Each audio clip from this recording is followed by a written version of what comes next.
ये कहानी है एक ई रैंक हंटर संग जिन वू की, जिसे दुनिया का सबसे कमजोर हंटर कहा जाता है और सभी लोग उसका मजाक उड़ाते हैं। पर वो उनकी बातों पर ध्यान नहीं देता क्योंकि अपने पिता की मौत के बाद वो अकेला ही घर में कमाता है। उसे अपनी माँ के इलाज के लिए पैसे चाहिए जो कि कोमा में है और अपनी बहन को पढ़ाने की जिम्मेदारी भी उसी के ऊपर है। इसलिए सबसे कमजोर होने के बावजूद भी वो रोज अपनी जिंदगी खतरे में डालता है ताकि वो थोड़े बहुत पैसे कमा सके। पर एक दिन जब डंजन में सभी लोग उसे मरने के लिए छोड़कर चले जाते हैं, उसकी सेकंड अवेकनिंग होती है और वो दुनिया का अकेला हंटर बन जाता है जो कि अपने रैंक को लेवल अप कर सकता है। कहानी की शुरुआत में हमें 3 साल पहले का सीन दिखाया जाता है जहां एक आइलैंड पर कई सारे मॉन्स्टर्स से हंटर्स लड़ रहे हैं, लेकिन वो एंट मॉन्स्टर्स बहुत ज्यादा स्ट्रॉन्ग हैं तो उन पर हंटर्स के हमले का कोई असर नहीं होता और वो आसानी से उन सभी को हरा देते हैं और कईयों को बुरी तरह से घायल कर देते हैं। एक बंदा वहां मरने ही वाला था, तभी वहां पर एक हीलिंग हंटर पहुंच जाता है और वो उसे बचाकर उसके जख्मों को तुरंत ही हील भी कर देता है। लेकिन तभी वहां कुछ और मॉन्स्टर्स आ जाते हैं और हीलर पर अटैक करने लगते हैं, लेकिन तभी वहां पर उसके कुछ और साथी पहुंच जाते हैं और क्योंकि ये तीनों ही एस रैंक हंटर्स थे, इन्हें उनसे लड़ने में ज्यादा परेशानी नहीं हो रही थी। इसके तुरंत बाद ही वहां एक व्हाइट एंट मॉन्स्टर आ जाता है। उसके साइज को देखकर सभी को लगता है कि वो शायद उनका लीडर होगा, जिसके बाद वो दोनों हंटर्स मिलकर उससे लड़ने लगते हैं और बड़ी ही आसानी से उसे भी हरा देते हैं। लेकिन तभी वहां बहुत सारे व्हाइट मॉन्स्टर्स आ जाते हैं, जिससे वो समझ जाते हैं कि वो एंट मॉन्स्टर कोई लीडर नहीं था। तो वो दोनों ही अपनी पावर्स को बढ़ाकर उन सभी मॉन्स्टर्स को खत्म कर देते हैं और उनकी भयानक लड़ाई सिटी से भी लोग देख सकते थे, जहां ये हंटर जिसका नाम चोई है वो अपनी हंटर्स की आर्मी के साथ सही समय पर पहुंच जाता है क्योंकि वहां सैकड़ों की तादाद में वही एंट मॉन्स्टर्स आ रहे हैं। वो अपने एक ही अटैक से सभी छोटी चींटियों को खत्म कर देता है, पर वो बड़ी चींटियां आगे बढ़ती रहती हैं जिनसे लड़ने के लिए बाकी के हंटर्स आगे बढ़ते हैं। इस दुनिया में 10 साल पहले ऐसे पोर्टल्स अपीयर होना शुरू हुए जो कि अलग अलग डायमेंशन से कनेक्ट होते हैं। इन पोर्टल्स के अंदर बहुत सारे मैजिकल बीस्ट और मॉन्स्टर्स होते हैं जिनके ऊपर आम वेपन्स का कोई असर नहीं होता। उन्हें मारने के लिए हंटर्स की जरूरत पड़ती है। हंटर्स वो ह्यूमंस होते हैं जिन्होंने मैजिकल एबिलिटीज को अवेकन किया है। उनकी पावर्स के हिसाब से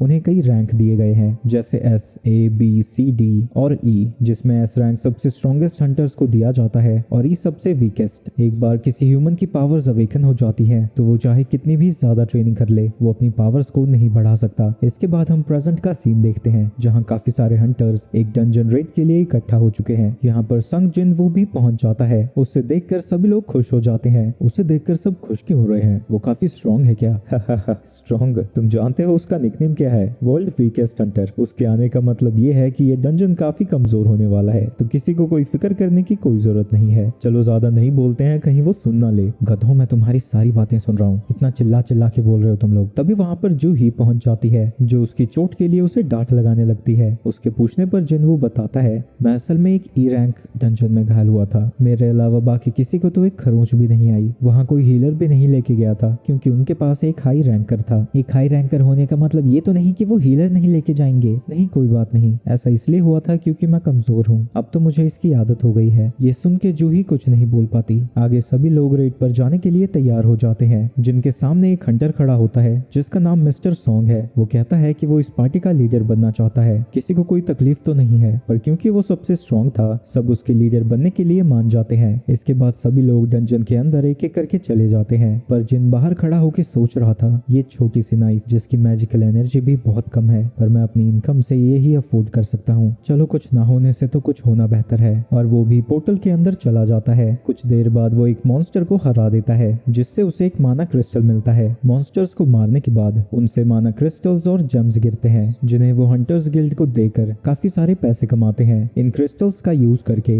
वेपन्स और मैजिकल आइटम्स बनते हैं जो कि ताकतवर मॉन्स्टर्स को हराने में काम आते हैं। मॉन्स्टर जितना ज्यादा स्ट्रॉन्ग होता है, उसकी गिराई हुई मैजिकल आइटम्स उतनी ही ज्यादा कीमती होती है। तभी एक गॉब्लिन जिन के ऊपर हमला कर देता है, जिसे वो ब्लॉक तो कर देता है, पर इससे उसकी नाइफ पर क्रैक आ जाता है। किसी तरह जिन उस गॉब्लिन के अटैक्स को डॉज करता रहता है और मौका मिलते ही उसके ऊपर हमला कर देता है, पर उस क्रैक की वजह से उसकी नाइफ टूट जाती है और वो मॉन्स्टर उसे बुरी तरह से घायल कर देता है। पर इससे पहले कि वो परलोक सिधार जाता, वही थुलथुला हंटर आकर उसे बचा लेता है और जूही से कहता है कि वो जिनवू को जल्दी से हील करे। जूही उसे हील करने लगती है और जिन देखता है कि बाकी सभी हंटर्स मॉन्स्टर से लड़ रहे हैं और कुछ समय में ही वो सभी मिलके उस डंजन के बॉस को हरा देते हैं। ये सब देखकर वो उदास हो जाता है। सब कुछ खत्म हो गया, मैं सिर्फ एक ई रैंक क्रिस्टल ही